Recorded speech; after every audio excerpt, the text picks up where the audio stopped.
Assalamualaikum friends. Hello everyone. Resuming our recording. In the last recording, we learned the chapter number 3, unit number 1, where we saw about the applicability of accounting standards. We saw to whom accounting standards were applicable, the classification criteria of accounting standards, and in that we learned the categorization of non-corporate entities, right? Now we will see the criteria for classification of companies under Companies Accounting Standards Rules 2006. That is, this criteria is applicable for the corporate entities. Now, under this criteria, there will be two classification. One, small and medium-sized companies, that is SMCs, and another non-SMCs, right? Now, what is SMC, small and medium-sized company? Companies accounting standards rules defines SMCs to be, if यू remember non corporate entity में हम जब level 1 की बात करते थे तो उनका सभी चीज़ यहाँ पे ऑपोजिट होगा. लेवल 1 में फर्स्ट पॉइंट क्या था कि एंटिटी लिस्टेड होनी चाहिए या फिर इन प्रोसेस ऑफ लिस्टिंग. तो यहाँ पे एसएमसी में से if you read not listed और not in process of listing. फिर से वहाँ पे दूसरा पॉइंट क्या था, बैंक, फिनेंशियल इंस्टीट्यूशन और इंश्योरेंस कंपनी होनी चाहिए. तो यहाँ पे क्या होगा कि बैंक, फिनेंशियल इंस्टीट्यूशन या इंश्योरेंस कंपनी नहीं होगी तो उनको एसएमसी बोला जाएगा. फिर वहाँ पे थर्ड पॉइंट ऐसा था कि उन एंटिटीज़ का टर्नओवर 50 करोड़ से एक्सेड होना चाहिए. तो यहाँ पे एसएमसी के लिए क्या होगा कि उनका टर्नओवर 50 करोड़ से एक्सेड नहीं होना चाहिए, राइट. फिर वहाँ पे था कि बोरोइंग्स 10 करोड़ से एक्सेड होना चाहिए. तो यहाँ पे होगा बोरोइंग्स और पब्लिक डिपॉजिट मिला के 10 करोड़ को नहीं एक्सेड करना चाहिए. And thereafter holding and subsidiary of all of the above. Small and medium size company मतलब आप समझ सकते कि छोटे लेवल की कंपनी, मतलब इतना टर्नओवर नहीं है, इतना बोरोइंग्स नहीं है और छोटे लेवल पे ऑपरेट कर रही है. तो ये हुई पांचों कंडीशन. इससे वो डेफिनेशन हमारी कवर होती है small and medium sized company.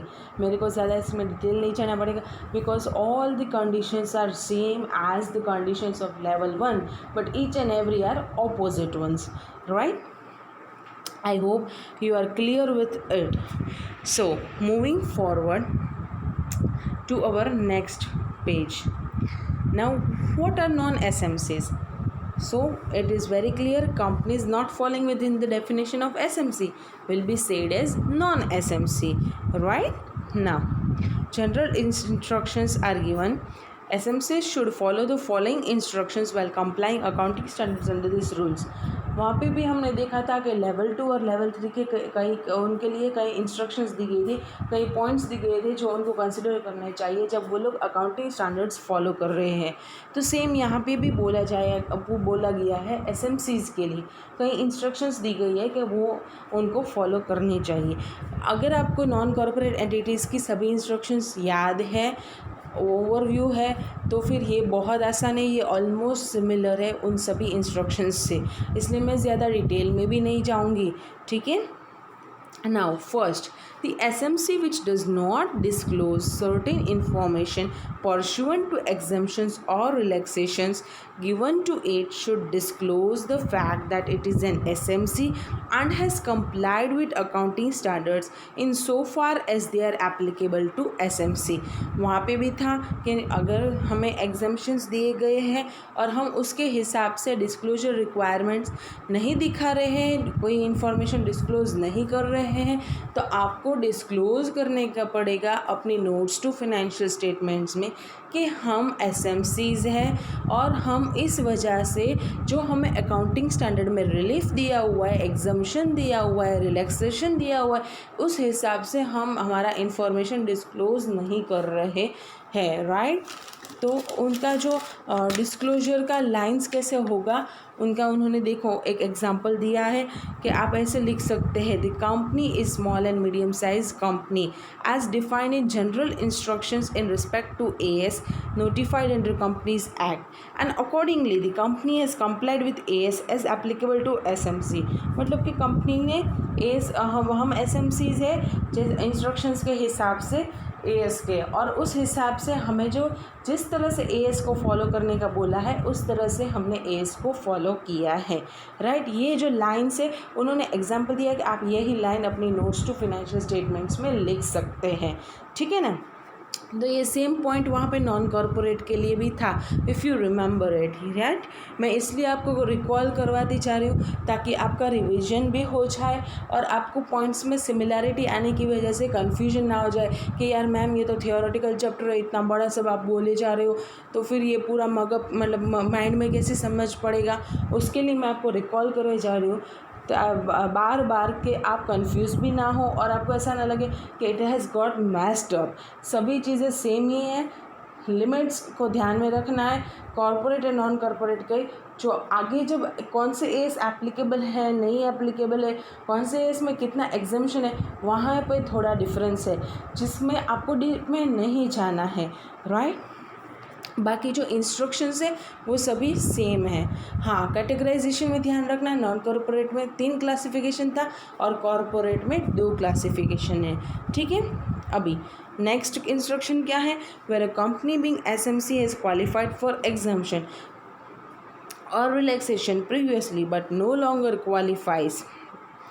अभी पहले उसको एग्जाम्शन था, ठीक है, और अभी कोई एग्जाम्शन नहीं है, तो क्या उनको ऐसे पूरा प्रीवियस अकाउंटिंग पीरियड का जो उन्होंने एग्जाम्शन के हिसाब से फिनेंशियल स्टेटमेंट्स प्रिपेयर किया था उसको रिवाइज करना पड़ेगा?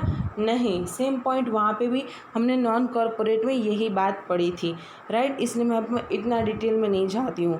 फिर नेक्स्ट पॉइंट क्या है कि आपको डिस्क्लोज करना पड़ेगा अगर आप एग्जाम्शंस को अवेल नहीं कर रहे।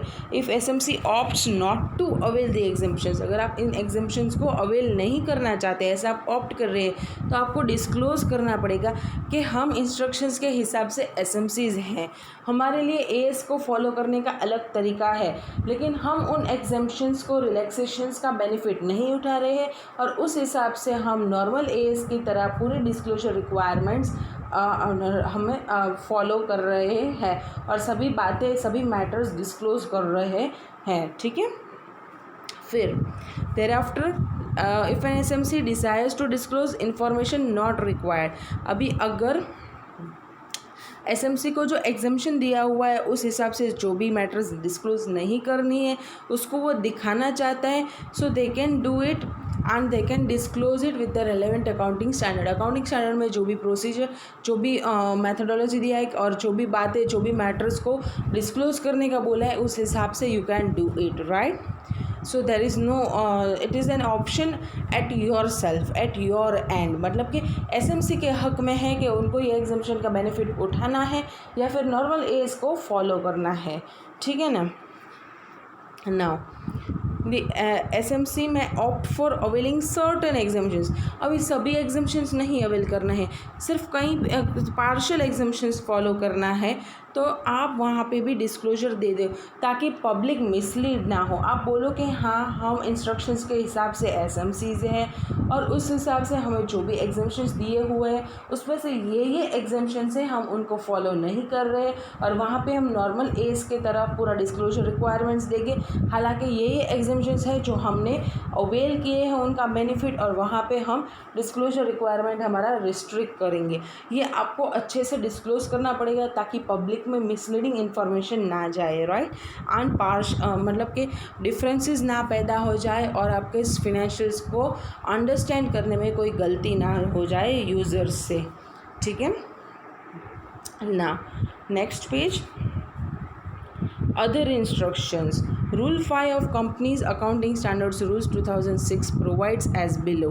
An existing company which was previously not a SMC, एक कोई भी कंपनी है पहले एसएमसी नहीं थी, अभी subsequently becomes SMC, should not be qualified for exemption और relaxation in respect to accounting standards available to SMC until company remains same SMC for 2 consecutive years। इफ़ यू रिमेंबर, मैंने यही बात आपको नॉन कॉरपोरेट में भी बोली थी कि अगर आप पहले नॉर्मल मतलब पहले एसएमसी नहीं थे, यहाँ पे एसएमसी की बात हो रही है, तो पहले आप एसएमसी नहीं थे और आपको नॉर्मल एज फॉलो करना होता था। अभी आप एसएमसी बन चुके हैं तो आप अचानक से सभी एग्जामिशंस को फॉलो नहीं कर सकते हैं। आपको 2 साल के लिए रुकना पड़ेगा, 2 कंसेक्यूटिव ईयर्स तक आपको राह देखनी पड़ेगी। क्या आप एसएमसी में ही कैटेगराइज रहते हो या फिर आप बैक टू नॉर्मल हो जाते हो। अगर एसएमसी में ही कैटेगराइज करते रहते हो तो आपको 2 साल बाद एसएमसी के जो बेनिफिट्स है उनको अवेल कर सकते हैं, लेकिन 2 साल के लिए तो आपको नॉर्मल एएस ही फॉलो करने पड़ेंगे, तो being classified under SMC, right. यही बात हमने नॉन कॉर्पोरेट में भी पढ़ी थी, इफ़ यू remember. So highlight this point मेरे से रह गया है, हाईलाइट दिस पॉइंट एंड वो यहाँ पे भी सेम 2 कंसेक्यूटिव ईयर्स है, सो याद रहने में भी तकलीफ़ नहीं होगी, ठीक है ना। अभी नीचे दिया गया है applicability of accounting standards to companies के लिए अकाउंटिंग स्टैंडर्ड कौन से एप्लीकेबल है। पहले जो लिस्ट दिया हुआ है वो अकाउंटिंग स्टैंडर्ड्स वैसे हैं जो पूरे के पूरे एंटायरली एप्लीकेबल है सभी कंपनीज़ के लिए, ठीक है। तो वो है AS1 अकाउंटिंग पॉलिसीज़ वाला, 2 inventories, 4 events occurring after balance sheet date, 5 profit or loss, 7 construction, 9 revenue, 10 PPE, that is property plant equipment, 11 foreign exchange rates, 12 grants, government grants, 13 investments, 14 amalgamation. अभी नीचे ये नोट दिया गया है, ये नोट हमने non corporate के वक्त भी पढ़ा था, सेम नोट है कि अभी AS10 रिवाइज हो चुका है और उसका नाम हो गया है प्रॉपर्टी प्लांट इक्विपमेंट, जो 1 अप्रैल 2017 से सभी corporate and non corporate entities को अप्लीकेबल है। AS6 जो अकाउंटिंग फॉर डेप्रिसिएशन था वो हटा दिया गया है MCA के द्वारा, और AS6 का जो डेप्रिसिएशन का जो कॉन्सेप्ट था वो AS10 के साथ मर्ज किया गया है, ठीक है। Now proceeding further, A16 borrowing cost, 18 related party disclosures, 22 accounting for taxes on income, 24 discontinuing operations and 26 intangible assets. ये पूरा लिस्ट था, आपको मगअप करने की ज़रूरत नहीं है, थोड़ा सा आइडिया बेसिक लेने का है कि ये सभी अकाउंटिंग स्टैंडर्ड्स एंटायरली सभी कंपनीज़ को 100% एप्लीकेबल हो गए, ठीक है। अभी जो एसएमसीज़ के लिए एग्जम्पशंस और रिलैक्सेशंस है उनकी यहाँ पे बात की जा रही है, ठीक है। वहाँ पे भी नॉन कॉर्पोरेट्स में लेवल 2 और लेवल 3 के लिए एग्जम्पशंस दिए गए थे, यहाँ पे एसएमसी के लिए हैं। फर्स्टली कौन से अकाउंटिंग स्टैंडर्ड्स कम्प्लीटली एप्लीकेबल नहीं होंगे एसएमसी को, तो वो है AS3 cash flow and AS17 segment reporting. वहाँ पे भी सेम ये लिस्ट था अगर आपको याद हो तो। Thereafter, accounting standards not applicable to SMCs since relevant regulations require compliance। अभी यहाँ पे आपको याद हो तो ये रेलेवेंट स्टैच्यू के हिसाब से आपको प्रिपेयर करना है, वो है consolidation, thereafter associate and joint venture. तो वहाँ पे भी आपको अकाउंटिंग स्टैंडर्ड्स फॉलो करने की ज़रूरत नहीं है, ठीक है ना। thereafter कई जगह पे सिर्फ कई पैराग्राफ्स में, कई चीज़ों में, कई मैटर्स में आपको एग्जम्पशन दिया गया हुआ है, तो वैसे उसका लिस्ट है। उसमें पहले AS15 एम्प्लॉय बेनिफिट्स जो आपके सिलेबस में नहीं है, तो वहाँ पे उन्होंने उनका डिटेलिंग दिया हुआ है कि कौन से पैराग्राफ एग्जाम्प्ट हैं और उनका एप्लीकेबल नहीं है। फिर AS19 लीजेस के पैराग्राफ्स के बारे में बात की है, वो भी आपके सिलेबस में नहीं है। AS20 EPS वो भी आपके सिलेबस में नहीं है। AS28 impairment, AS29 provisions, contingent liabilities and contingent assets, ठीक है ना। ये सभी आपके अभी सिलेबस में नहीं है। तो ये हुआ पूरा टॉपिक। फिर AS25 interim financial reporting, again ये भी आपके सिलेबस में नहीं है। तो इन सब में IFR इंटरिम फाइनेंशियल रिपोर्टिंग में तो उनको बनाने की ज़रूरत ही नहीं है, इंटरिम फाइनेंशियल रिपोर्ट प्रेजेंट करने की ज़रूरत ही नहीं है। तो ये हुए सभी IAS जहाँ पे उनके कई पैराग्राफ्स हैं, उनके कई मैटर्स है, उन पर उनको एग्जम्पशन और रिलैक्सेशन दिया हुआ है। ज़्यादा डिटेल में वहाँ पे जाने की ज़रूरत नहीं है। वैसे भी वो सब AS आपके सिलेबस में अभी नहीं है, आपको मैंने लास्ट लेक्चर में भी बोला था, राइट। यहाँ पे हुआ हमारा chapter and. Unit 1 of chapter number 3 यहाँ पे एंड हो रहा है। ठीक है, मैंने आपको लास्ट लेक्चर में नॉन कॉरपोरेट एंटिटीज़ का एक चार्ट बताया हुआ था। अगर आपको याद है और आपने नोट डाउन कर लिया है तो नॉन कॉरपोरेट एंटिटीज़ का क्लासिफिकेशन कैसे था, लेवल 1, लेवल 2 एंड लेवल 3। जो लेवल 2 एंड लेवल 3 था उनको बोला जाता है small and medium sized enterprise. ठीक है, लेवल 1 की कंडीशंस क्या थी कि एंटिटी लिस्टेड होना चाहिए या फिर इन प्रोसेस ऑफ लिस्टिंग होना चाहिए। सेकंड कंडीशन क्या थी, या तो वो बैंक होना चाहिए या फिनेंशियल इंस्टीट्यूशन या फिर इंश्योरेंस कंपनी, इंश्योरेंस का बिजनेस करने वाली एंटिटी होनी चाहिए। thereafter थर्ड कंडीशन क्या थी कि वो एंटिटी जिनका टर्नओवर 50 करोड़ से ज़्यादा है वो भी लेवल 1 में कवर होगी। thereafter फोर्थ कंडीशन थी कि या तो उनके बोरोइंग्स और पब्लिक डिपॉजिट्स मिला के उन एंटिटी का अमाउंट 10 करोड़ से एक्सीड हो जाए तो वो लेवल 1 में कवर हो जाएंगी, और इन सभी के होल्डिंग और सब्सिडियरी भी लेवल 1 में कवर हो जाएंगी। राइट, फिर हमने देखा लेवल 2 की कंडीशंस थी कि जो भी एंटिटी उनका टर्नओवर 1 करोड़ से ज़्यादा है लेकिन 50 करोड़ से कम है तो वो लेवल 2 में कवर होगी, या तो फिर उनके बोरोइंग्स और पब्लिक डिपॉजिट्स मिला के 1 करोड़ से ज़्यादा है लेकिन 10 करोड़ से कम है तो वो भी लेवल 2 में कवर हो जाएंगे, और इन सभी के होल्डिंग एंड सब्सिडियरी। और रहा लेवल 3, जो लेवल 1 एंड लेवल 2 में कवर नहीं हुए वह सभी लेवल 3 में कवर हो जाएंगे। राइट, मैंने ये पहले अभी रिवाइज करवा दिया। वैसे ही मैंने एक कॉरपोरेट्स का चार्ट बनाया है, अगर आप देख सकते हैं। See applicability of AS for corporate entities, उसमें मैंने आपको पहले ही बोला कि 2 ही क्लासिफिकेशन है, small and medium sized company and non SMC. Right, तो small and medium size companies की कंडीशंस क्या थी, लेवल 1 से सभी नेगेटिव, या तो वो मतलब वो कंपनी जो लिस्टेड नहीं है या इन प्रोसेस ऑफ लिस्टिंग नहीं है तो वो एसएमसी बोला जाएगा। फिर वो कंपनी जो बैंक नहीं है, फिनेंशियल इंस्टीट्यूशन नहीं है या फिर इंश्योरेंस कंपनी नहीं है तो वो भी एसएमसी बोली जाएंगी। फिर वो कंपनी जिनका टर्नओवर 50 करोड़ से कम है तो वो भी एसएमसी बोली जाएंगी, या फिर वो कंपनी जिनका borrowings and public deposits 10 crore से कम है तो वो भी एसएमसी बोली जाएंगी। and thereafter holding and subsidiary of all of the above. right, अभी नॉन एसएमसीज कौन सी कंपनी है, तो वो है कि जो एसएमसी में कवर नहीं हुई वो सभी कंपनीज नॉन एसएमसी कंपनीज बोली जाएंगी, that is non small and medium size companies. I hope you are clear with this chart also. You can note down this chart. ये हुआ कॉरपोरेट एंटिटी का चार्ट। यहाँ पे मैंने पूरा चैप्टर एंड अप किया। अभी थोड़ा सा ओवरलुक कर लेते हैं हमने पूरे चैप्टर में क्या क्या पढ़ा। स्टार्टिंग हमने किया अकाउंटिंग स्टैंडर्ड के स्कोप से कि लॉ है, कोई भी रेगुलेशन है वो अकाउंटिंग स्टैंडर्ड को ओवरराइड करेगा।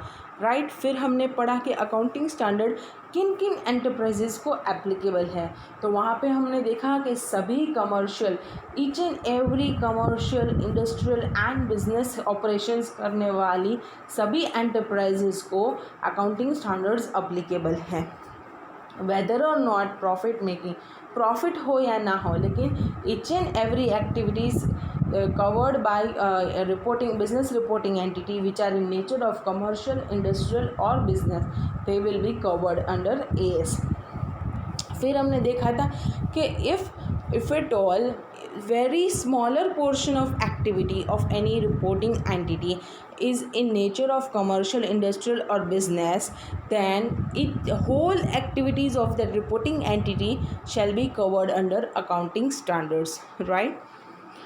Thereafter we seen that the accounting standards were made mandatorily applicable, And Companies Act provided a provision in the statute under Companies Act 2013 to mandatorily follow accounting standards for each and every companies, right?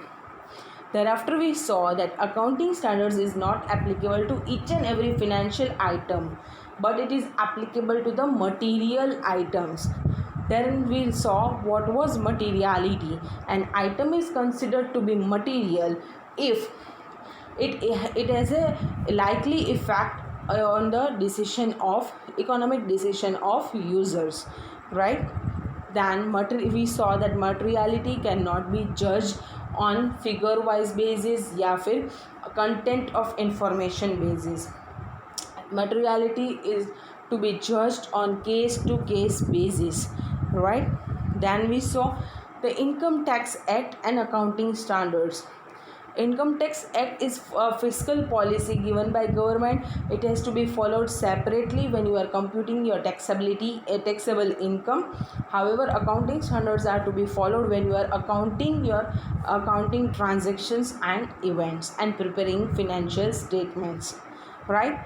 Then now Income Tax Act also brought out notified ICDS. Central government notified ICDS in official gazette, which were made applicable from AY 1718 under the Income Tax Act, wherein 10 ICDS are notified. I said somewhere they are not each and every one similar to AS. There are many differences, and I also gave the respective AS number with their ICDS number, right? Thereafter, we came to the applicability of AS, where we saw that AS is applicable to both non-corporate entities as well as corporate entities. Now, we saw the classification that non-corporate was categorized into 3: level 1, level 2 and level 3. However, corporate entities were classified into 2: SMCs and non-SMCs.